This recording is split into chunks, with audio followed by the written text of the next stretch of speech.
लंका के नाश कराई गई रे रावण की बहनिया।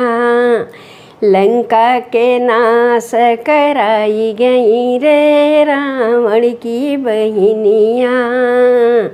रावण की बहनिया घूमत घूमत बनवा में आई। घूमत घूमत बनवा में आई।